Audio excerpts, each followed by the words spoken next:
Welcome back to Unified Reality. In this episode, we'll be talking about experiential marketing with our good friend, Chief Evangelist X, and home team member, Rodrigo Vergara. How are you, my friend? And it's always good to see you guys, man. Always good to come back and be with you guys in the studio, see the advancements of what's going on with Genius XR and seeing how it evolves every month. That I see you guys is crazy. Every week, right? Like on some generative AI stuff, man. Insane. Llama 3 just came out. Yeah, we keep going. So today, everyone will be talking about experiential marketing. And why we have our home team member, Rodrigo, here is because he is a brand marketing master chief. I've worked with him on many campaigns. He used to do a lot of stuff for the agency, and now he's head of marketing at... I'm head of specifically new title actually that I've just received, head of employer branding. So I've almost found like a new niche also. Well, you know, as we all know, recruitment and finding talent is the new frontier for marketing. So yeah, bringing a marketing approach to the human resource team. So yeah, it's kind of a hybrid new role. And you know me and hybrid roles and having things that touch many things at the same time. Well, you know, the word hybrid also makes me think of unified reality. Yes, sir. So, you know, that phygital, that bridge between digital. But coming back to what you were saying, it's interesting. Marketing for employees, meaning that you want to go get the best talent. And you have to market. You have to market yourself as a brand employer, right? As an employer of choice in your city and wherever you are, right? And it's so interesting how we need to look at as employers, for example, yourselves, right? As agency leaders, when you're looking for talent, you have to understand that talent recruitment, consider it kind of like with real estate. I think that's the best parallel to make with real estate. Real estate right now, it's a buyer's market, right? Well, it's an employee's market right now. They have the choice to work wherever they want. So what are they going to choose? The place where they don't feel at home, or are they going to choose a place where they see that there seems to be a cool culture that they can possibly feel that they belong, right? You know, I always used to talk about, you know, the good old Maslow pyramid of needs, right? Our first emotional need is the need to belong. It's why we wear hats with logos on them, right? With our favorite home team, right? We need to feel like we belong somewhere. We need to feel like so employees are looking for employers that showcase their culture, right? And that showcase what they have to offer the best. So yeah, it's an interesting new field in marketing. I love it. But yeah, brand strategy, it's always been my thing. It's always been my passion, and I think what's kept guys like us current, as you know, I'm getting in my late 40s, you know, and here we are talking about, you know, the next generation of technology and how it impacts marketing, right? You know, we were talking about marketing before. I mean, we were getting our degrees before Google even existed. You know what I mean? But so true. We had to stay current somehow, right? So yeah, that's always been my thing. And you know, as soon as these new exciting technologies of virtual reality started, you know, and augmented reality started popping up, that's how, you know, somehow the universe connected the three of us together. And I remember with the cardboards, but we'll get to that back. I have a question for you concerning the employees and the culture. Yeah. When you're thinking of branding the company, you're always thinking of the culture, right? And how does that work out? Like, do you guys have someone that's specifically for the culture, or is it more something that it all starts drips from the top? It's very similar to doing workshops, right? You guys remember with the kind of workshops that we would do with, for example, a client brand, right? Where you ask them questions about their brand, right? And understanding the essence, the DNA of their brand, right? From values, right? What is it that this brand represents? Who is this brand for? Same thing as we're building these brands, now we have to consider who's going to want to work for this brand. Who's going to want to have a t-shirt with their company logo on their chest, right? So we have to consider all of that. In the last year and a half, I built a brand that happened to be, based in a specific city in the UK. And that brand just happened to have, that city has their city symbol, and I found a word that was connected to that, and somehow it represented the people in the city, but through the eyes of the world, because I didn't want to be just for example, here in Montreal, 514 marketing. Yeah, okay, that's cool to us, but it's not cool to New York. So you didn't want to be local, in other words. Exactly, right? I didn't want to make it sound local. I wanted to make it sound international while still something that comes from them, right? And that's the kind of thinking that we have to put through. But it all starts with asking questions. It all starts with speaking to those brand founders or agency founders, company founders, trying to understand the kind of humans that they are, and then seeing the kind of humans that are going to want to work for them so that we can create, the communication needed to attract them. That's really well said. On this podcast, obviously it's called Unified Reality, and we always try to unify realities, meaning in our terms, it's digital and physical. Right. But this in itself is also a unified reality. It's unifying the physical, real reality of what it feels like to work with these humans, yes, and how we communicate it through a digital medium, right? And using, it's crazy how you see brands really showing their people on Instagram, on LinkedIn, doing features on their employees, things that you would have never thought about 10 years ago, right? It would have been this is not but normal. It's legit, it's 100% content marketing. I'm obviously not reinventing. We're not reinventing any wheel whatsoever here, right? It's just literally bringing principles of marketing 101 and principles of human resources and helping our friends in HR actually communicate what they've built, right? Along with their founders, what they've built. They don't necessarily know how to market that, right? So it's literally advertising agencies, but for brands whose target audience is not just their clients. That's a different story, right? That's biz dev. No. Employees, people that want to work. People, our culture, our company, right? Yes. All right. Well, that's great. It's exciting, man. It's real cool stuff. And I know we were going to talk about experiential marketing, but to me, this is experiential marketing because you are creating a culture at a company, which is an experience, and employees are attracted to that experience, which is the culture. So it is somehow we're trying to show what the experience of working at place X feels like, and if this is something that interests you, well, here's the apply button. It just so happens that there's a CTA somewhere. Apply now.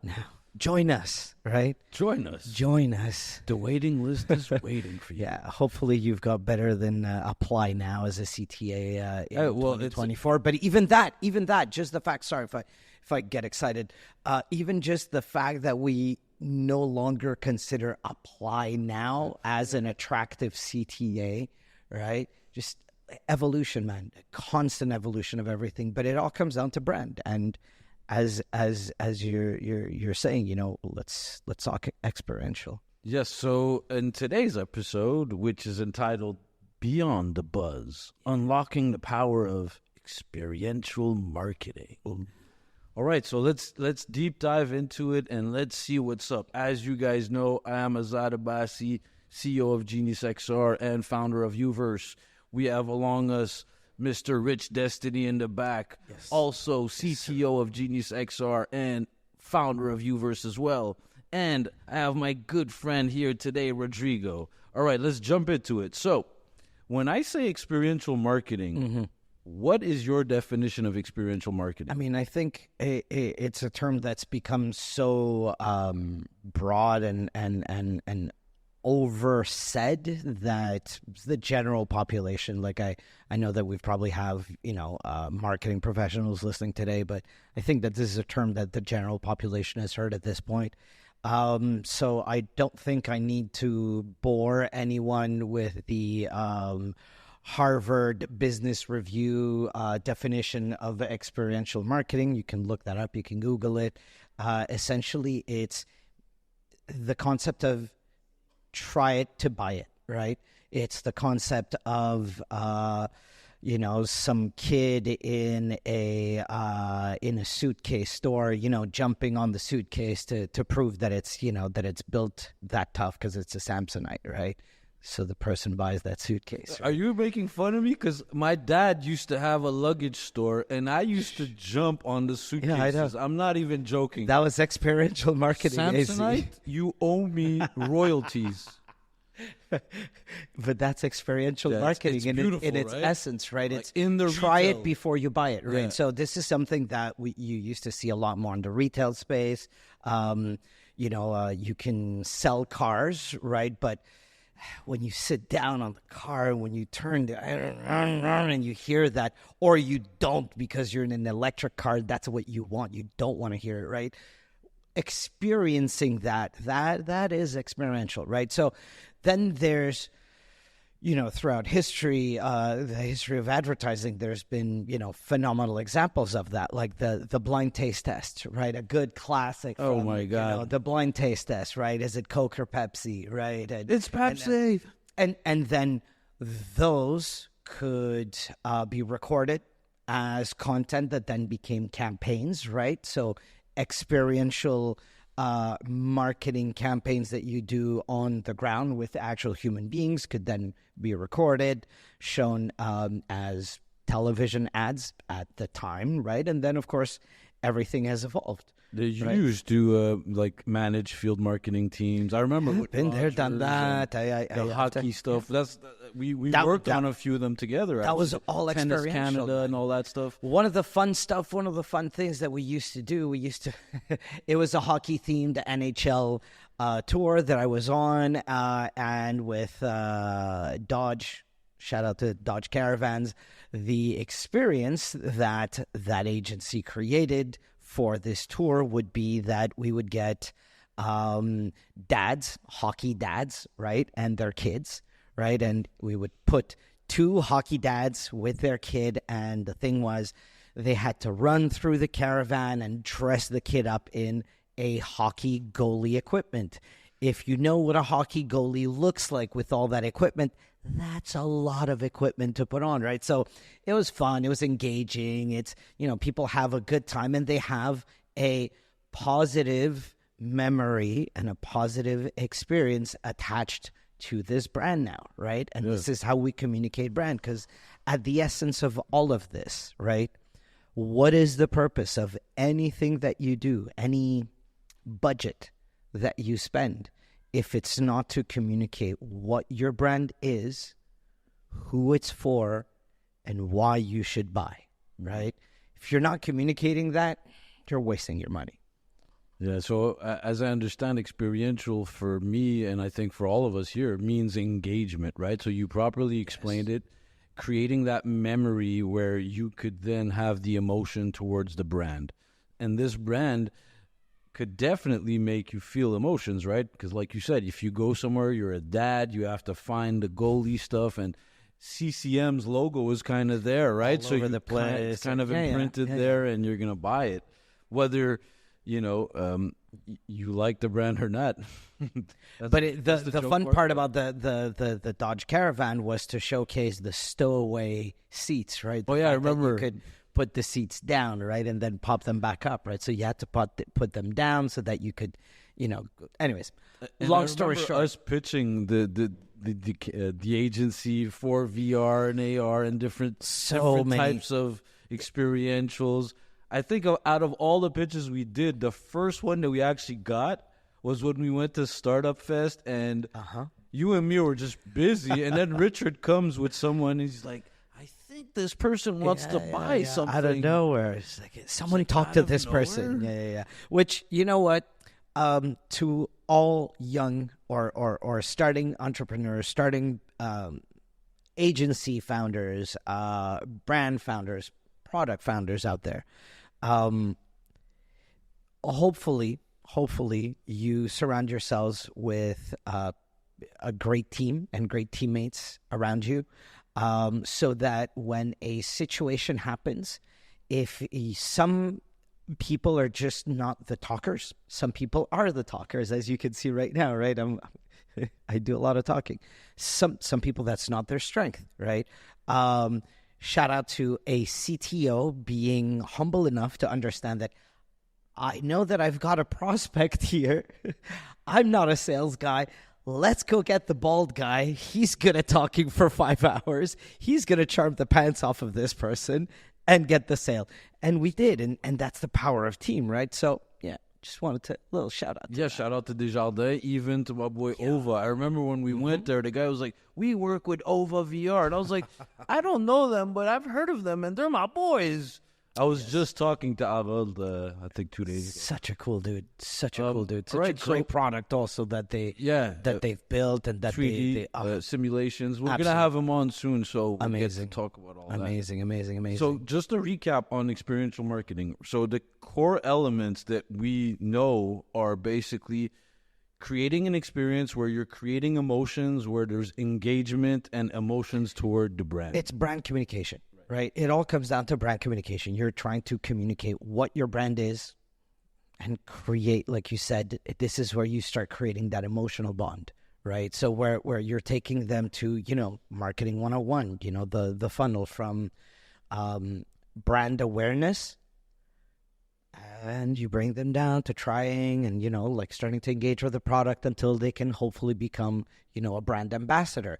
Usually you can't bring someone from brand awareness, meaning they just become aware of your brand, to immediately becoming an ambassador, but through successful experiential campaigns, that's something that actually could get, a little bit of a light speed fast forward, right? It involves all aspects, right? Once you're aware of the brand, the second thing, if you could try it and touch it. If you're able to involve the different senses, right? Yes. Touch it, smell it, possibly taste it, right? And what does that do? It creates that engagement. Memories, or you might share it also with your friends. Exactly. Word of mouth, and then social media, and the buzz continues. And now you're touching on something else, which is I don't want to say the new aspect, because, it's not like social media is a new aspect, but in terms of the evolution of, right? In terms of the evolution of coming to today, so that we could start talking a little bit more about the new technologies, right, that are available,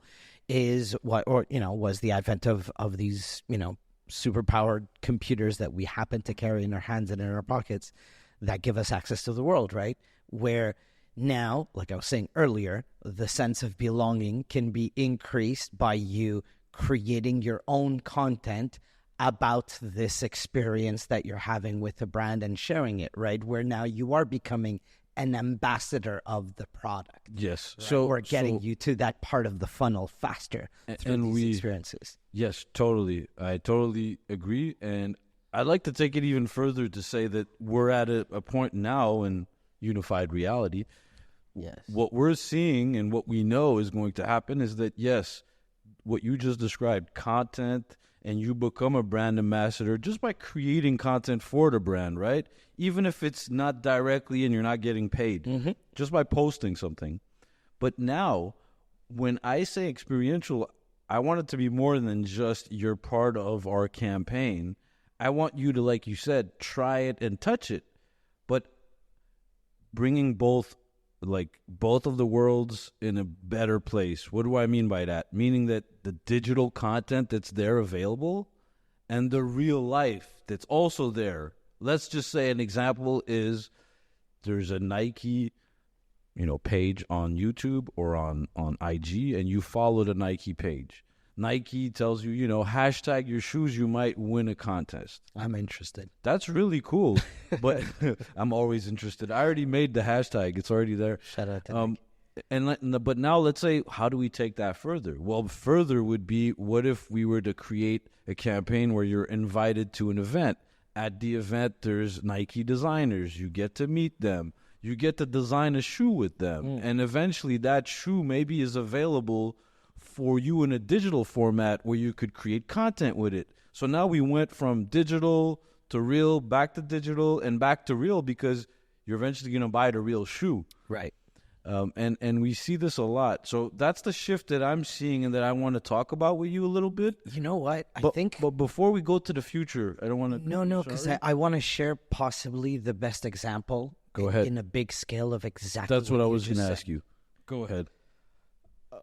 First of all, as a Latino, I have to always, speak a little bit of my people whenever I have a chance. And there's a gentleman by the name of Fernando Machado who for many, many years, he just left this role, but for, I don't know, almost a decade, I don't know his bio by heart. He was the CMO of Burger King, essentially, right? Just feisty ideas. Like, this is the guy behind, having the cojones, right, to put out campaigns like the Moldy Burger campaign. I love that. Right? That just phenomenal, just absolute brilliance. The idea of making it very clear that of what your brand positioning is, first of all, because what is your position within the market, right? They are the challenger brand, right? They recognize McDonald's as the market leader, and they are the challenger brand that's punching up against their competition, right? So much so that, since I was talking about employer branding earlier, this positioning of challenger brand, Burger King pushes it so far that it goes all the way down to their human resource tagline. Do you guys know what the Burger King human resource tagline is? No, well, totally. Why would you work for a clown when you can work for a king? It's like, so good, man. Phenomenal. It's brilliant, so right? Good. So now they decide that they want to put together a campaign to hit their number one marketing target of the year, which is increase the amount of downloads. Their second KPI is increase our social media reach, right? So that's the problem that the marketing side of Burger King has to solve for a year. I can't remember, 2019, 2020. I can't remember when it was. 2019. So what do? Is they decide to put together a campaign that is based on augmented reality, right? An augmented reality-based campaign. And this is what they do. They ask you to download the Burger King app. And whenever you come up to their challenger, a McDonald's billboard, thank you, turn on the app, point the camera, and what the app would do is it would basically generate an image through augmented reality on the person's screen of the McDonald's billboard going up in flames, flame broiled, right? Again, brand mentioned, right? Going up in flames to reveal a Whopper ad. And if you would share this content that was just created on your phone through your social media, what would you get? Well, you would get a free Whopper, right? So from A to Z, just put the perfect That campaign was phenomenal, just to be honest. For me. Like, how viral was it too, right? Like, it was viral on LinkedIn, imagine. They accomplished every single goal that they were given that year, right? As marketers, they were told for our number one goal is to increase app downloads. Done. Social media increase, the hockey stick on screen, share of space, share of the ownership of hashtags. They were just trending on Twitter, X now, trending on Twitter at the time, trending on Instagram, obviously, And yeah, Facebook also, because it was they still viral, exist, right? and it was a beautiful campaign, Yeah, to it's be just honest. And the phenomenal. use of AR, right? The Yeah. fact that they used Yes, augmented yes. reality, that was beautiful. Without and this was Without forcing it, right? Without forcing it. Thank you. You literally took the words out of my mouth. Without making it into so much of a techie thing, which this is where we have issues. A lot of people get in their own way, right? And this is something I'll shout out to Scott, my boss, who always talks shit about designers getting in their own way, right? Why so much scrolling for me to see the fucking information that I want to get to, right? Which, you know what? He's right, right? So UI UX it a little bit, you know what I mean? So same thing, we see all of this technology, and what's that quote from Jurassic Park? It's not because you have the technology that you have to use it, right? Sometimes there's overkill, but when used purposefully, what you can get out of augmented or virtual reality is just stupid. It's just if you understand how to use it. If you understand how to use it, if you don't overkill it, if you don't use it as a gimmick. The problem with these technologies, and especially in the last 10 years, is that they become like hype words. Yeah. And startups or companies pivot to these hype words without even knowing what it is. And sometimes they have funds or good salespeople that could go and sell it, but they can't deliver it. So that's a good part of a lot of bad comments about AR or VR comes from agencies, designers, brands that don't know what the technology is and how to use it, right? They don't go see the right people. And the right people like me, you, Rich, we're crazy. Like, we're busy. I don't have time to come to explain to you what AR is if you don't know what it is. I'm a techie, right? But we had to learn all of these things. That was 10 years ago. Today, I'll sit with you and I'll explain to you. Obviously, I'll charge you a big amount for that. But I'll explain everything and tell you exactly how to use it. Like Rich, you were referring to that quote, and Rich always used to say it, right? He still says it. Like, why would we use nuclear bombs when we could use C4 or a simple grenade or a bullet, right? You have to know what tool to use when, and the one that's going to give you the highest ROI and the best KPIs, obviously. Why do I have a hammer in my hands if I've got a screw in my other hand? You know what I mean? Like, just what are we use doing? the right tool. So to recap Burger King, like, what was the best part that you liked? The fact that they used AR and that it was very viral, and that they had like key KPIs, and they got all of them. That was the highlight. To me, that was the highlight. It wasn't even the use of the technology. To me, that was like pouring tons of gravy on a good poutine, right? Shout out to poutine. Shout out to poutine. It was the fact that there was a purpose for it, right? It wasn't just a campaign to say, hey, we're going to use augmented reality. Ha, ha, ha. Let's try to win an award. Yeah, right? We've seen this so many times. It's not that. It wasn't that. You could see that there was a clear purpose behind it, right? It was very, very clear from the outside looking in. You could see what the strategy or what the request from the people with dollar signs and Excel spreadsheets was. You can see that we need to increase our app downloads. We need to increase our social media presence. That's exactly what they accomplished. And whether it went from one side to the other, like meaning that someone's like, we have to use AR, and they came up with a great idea, or the other way around. Yeah. Well, I want to burn their ads. How are we going to do that? Well, we're going to make a filter where it burns. Yeah. Like, how else could you actually do this? Right? No other technology would have been able to accomplish what this specific campaign was able to accomplish, thanks to this technology, right? But at first, it had to be, what is the problem that we need to solve, right? Because it always has to come back down to well, it's always sales, obviously. Right? We want more money. We want more money. We need to increase X, right? So we need to increase X. Let's do. So you did say that it wasn't about winning an award and it wasn't about the tech. But now, me being the tech guy, what is the role of tech in experiential? Like, how much tech do you need? Do you need to have tech? And I think we kind of answered it. You kind of said it. It depends what you're doing, right? Everything depends on. I mean, look. But let's say for VR and AR, because that's what we do. I've got a cup of coffee. Need to use it? I got a cup of coffee in my hands, right? If I want to make you, taste a certain type of coffee or something like that, how much technology do I need, right, to get the message across, right? Now, there is an interesting way to use technology to actually showcase something like this, and I'll draw a parallel with something that was done with a wine company, right?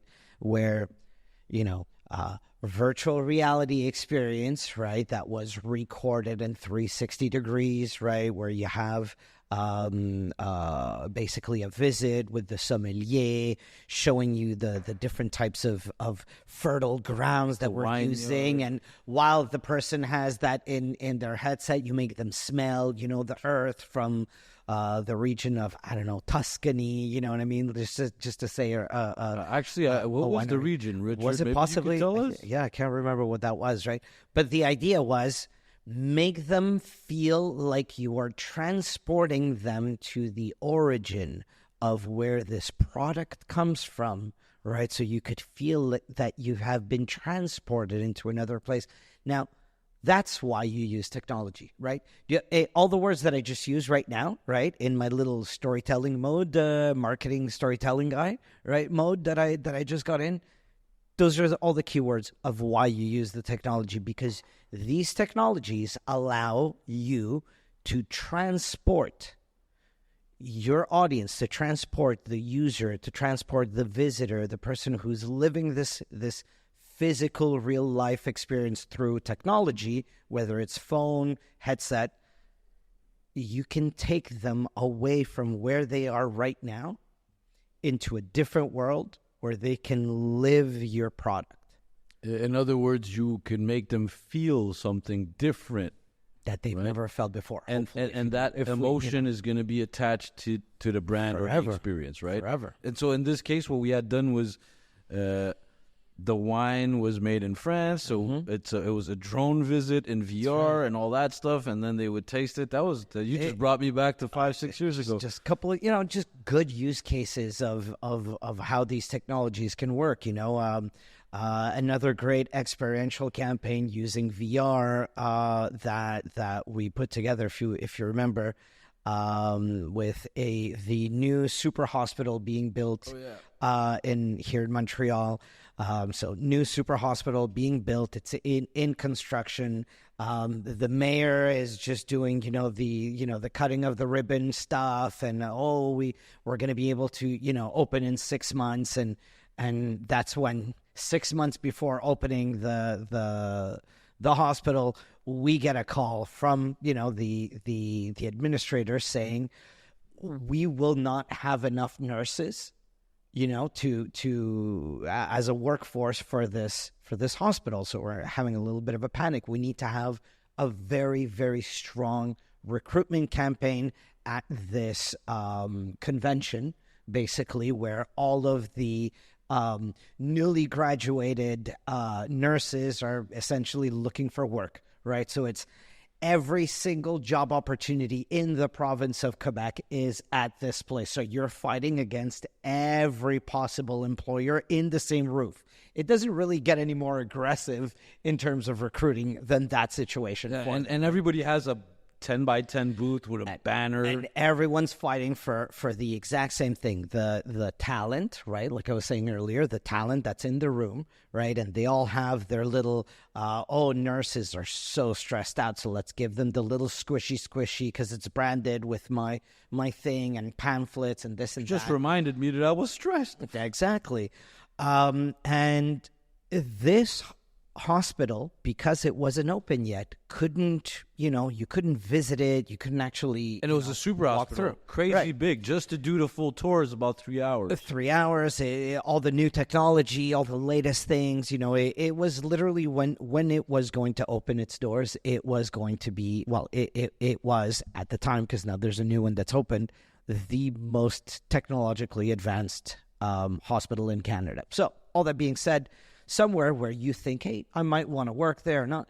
But if you haven't seen it yet, if you don't know, again, human beings. It's scary. Human emotions. You don't know. You're scared of what you don't know, right? So we came up with the idea of having, again, like a virtual visit that wasn't CAD. It wasn't 3D. It was an actual 360, 4K recording that you could sit and let me just take a quick step back. So while every other 30 some other booths are basically handing out, little coffee mugs and little things with their little brand on it. This super hospital that had not opened yet had 4 or 5, actually I believe those are the chairs, 4 or 5 little rotating chairs with Samsung headsets and with the S8. Oh my God, yeah, with the S8s, like that's how long ago, right? And they were getting a visit. The lineups that we had were ridiculous. They collected, this hospital collected what? I think double the applications that they had of their peak year. They had a really good ROI, and a few months later, they called us back and said, hey, now we want to use your tech to hire surgeons. Yeah. So we did like this little surgery simulation. Where, so cool, man. You could walk in. That's really so cool because but I think was it you, Rich? I think you were saying like AR VR all comes down to 3 use cases, right? Entertainment, education, and product. E-commerce and all that, right? So essentially, it's kind of educational everything, side. right? It's but I know we love VR and AR, but technology is more than just that, right? So let's say touch screens, LED screens, projectors, lights, smoke shows. These are all types, even tools. If they're old, right? It's just tools. We still use these. Another example of things that we use is RFID. RFID is like 80 years old in terms of technology. Some of our friends at Connect and Go, they make bracelets where it could create a light show. And the light show is super old in terms of tech. Like you're in the crowd and you have this bracelet, and there's a radio frequency that's shooted to your. Oh no, the Connect and Go experiences or Pixmob or any. There's a few of these. And why I'm shouting out the Connect and Go is because we're friends with them. We work with them. Shout out. But yeah, so tech could be so complicated. Our job is to make it super simple and to talk to marketers. Basically, first my goal when I'm talking to a marketer is, well, what is it that you want to achieve? Right? What is your ROI, and what are your KPIs? How are you measuring this? What are we trying to do here? Right? And what I keep seeing a lot now, and you know it better than me because that's what you do, brands asking us, hey, we want something where it is extremely engaging and it is social. Because now most of the dollars go to social media, right? And now social media is changing again. The influencers, the content creators, the What's media buy with itself. the TikTok ban also now. We're going to have another episode on that. We'll get to it. That's another topic for another day. Yeah, like generative AI. Is it Right. going to change everything? Yes, it is. I just saw changed. today the first full-length music video created 100%. I think it was Sora. I'm not 100%. Yeah, Sora. Yeah. Interesting. it's- So a little soulless, if you ask me. Like very, very, very like straightforward compared to. Give it a few years. Exactly, but that's it. But that's because it's now, and it's the first one. It's the first of anything really impressive. I mean, what was the first movie? Right? It was the horse. Black and white. It was the little black and audio. white little horsey. Ooh, a little horse galloping, right? And there was no audio. It was impressive back then, though, and there was no audio.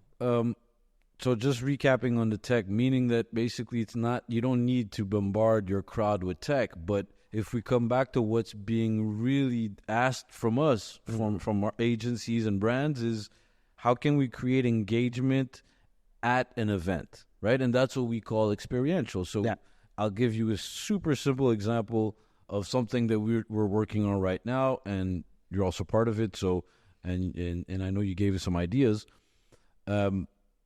A car company, they are sponsoring a series of festivals, and they want to promote their car. So usually we've seen this everywhere. Well, you see a car either on stage, next to the stage, and okay, you could go sit in it and you could try it out. Now, that's cool. We've seen it a bunch of times. We're not impressed anymore. We want more.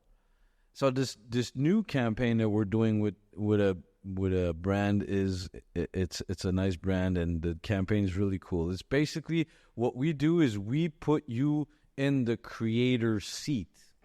How do we do that? So we know that if you create with the brand, you feel much closer to the brand.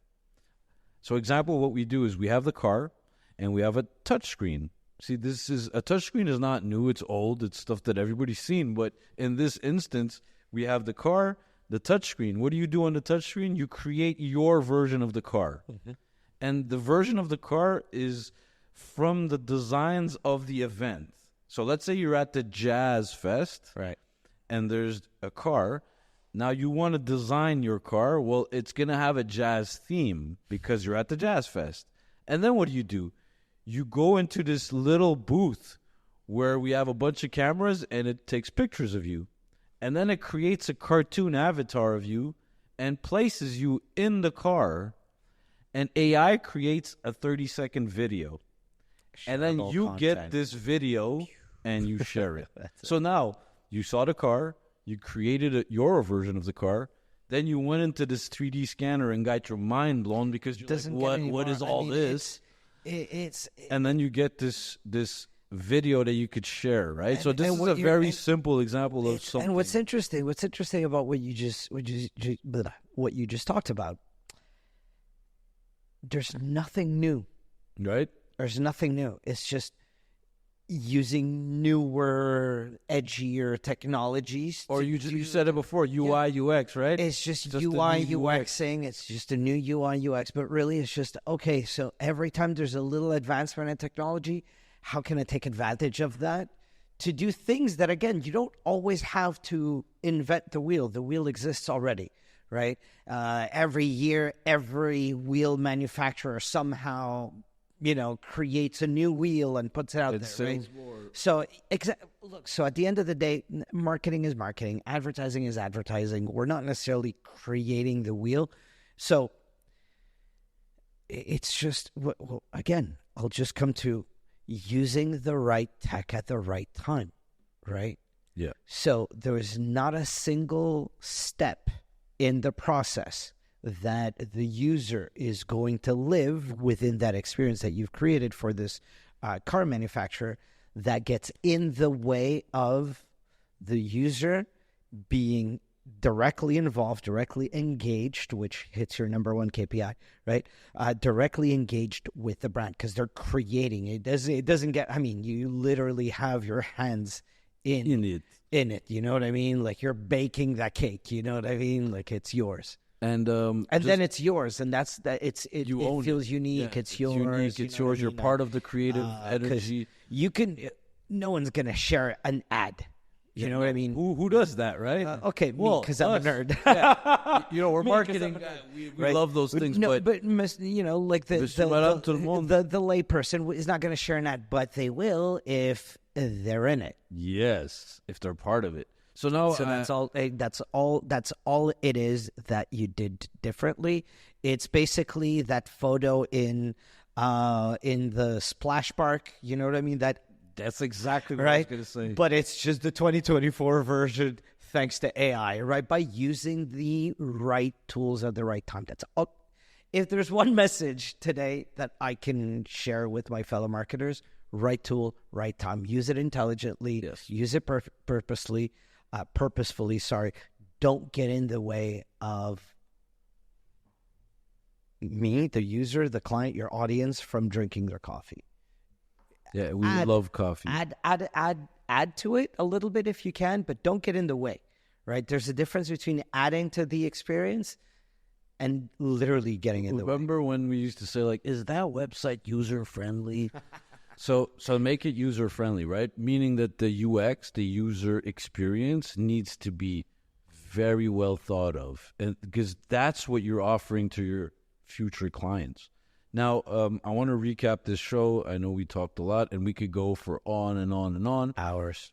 I go to some meetings sometimes, and I tell them, hey, experiential marketing. They tell me yes. I say activations. They say yes. And I tell them, what does it mean? And they have no clue what I'm talking about. Yeah. So activation, guys, is the same as experiential. What do we do with activations? Is that we're activating your future clients, right? It's not that hard to understand. Wow. It's an activity. It's an experience. What do you think of what I just said? Like, because I wanted to clarify for some of you marketers out there that supposedly know what it means, but you don't. So this is what it means. It means to activate your future client. Anything you want to add? Any ideas or any future trends that we should be looking out for? Just play with AI, just, and also try it out. We forgot to say storytelling, right? Yeah. It's very important to tell your story. Just to communicate your what the hell you're all about as a brand, right? Yeah, we started the show by telling us what you do, right? And that's few stories. Exactly what needs to be done. Yeah. The culture of the company needs to be part of the experience and part of the activations. Yeah. So, final word, if you wish. Stay current. Try things. Sometimes things will get hyped and it doesn't always work out. Threads. So VR, or sometimes or the metaverse. Shout out to NFT. ruining everything. That's my opinion for another day. Again, I'm gonna come back to that. I think it tarnished the image a little bit of the metaverse because it's all interlinked somehow. Blade Runner 2049 reference there, interlinked. But yeah, final thing. Stay current. If you can take it from gray bearded bald guy, try new things, experiment, stay current, never be afraid of using new tech, but most importantly, it's not about the tech, it's about the brand, it's about the story that you're trying to communicate to your user so that they can start developing, hopefully, if we get lucky, all the cards are aligned properly, an emotional bond with your brand. Ultimately, that's what we're all trying to accomplish. Create that little bit of a, why does Rodrigo only wear Nike? There's an emotional bond with the brand that was created many, many years ago through a story. Some bald guy wearing number 23. Same here. Just doing incredible things with a basketball and, and then there, and the Bo Jackson stuff and the, all that stuff, right? Like the stories, right? The story. And then it became Checks Over Stripes. And now I'll find really cool, sneakers from other brands, but it's almost like I can't. I swear it's like it's an allergy. It's an allergy, and I don't know why. I hate myself because I know it's brand. Yeah. And I know that I fell for it, right? I know that I fell for it. I fell for the brand thing. But hey, sometimes I'm even surprised myself. I'm like I just told myself, Adidas is probably not comfortable. I'm like, how do you know? How would you say something like that? Why would you say something like that? Right? So controversial and yet so right. Yes. Yes. We love Nike. Okay, so recapping the show, you said some very good things. And like you said, technology, yes, innovative technology, but your don't brand, get in the way. your culture. Just don't get in the way, right? The UX is very important, how your user interacts, right? So for today's episode, as a homework for you all, I'd like for you guys to think, what kind of experiential marketing would you like to experience? If you're an entrepreneur, what kind of experiential marketing would you do for your brand? Anything else that you would add, Rodrigo? You know what? Rather than what kind of, if you will permit. This is teamwork. Slight little adjustment in the homework. Remember your favorite brand experience. Recall every single detail of what that experience was all about. Write it down and then try to reverse engineer it. Try to consider what were the KPIs that they were trying to tick off, right? What were the things that they needed to do with that experience that made you feel feelings, right? So something that you remember, go back to your own memories, right? Source your own memories and then use that on your brand. Those are wise words from a wise man, from a wise team, the home team, GXR, Unified Reality. We shall see you soon in the metaverse.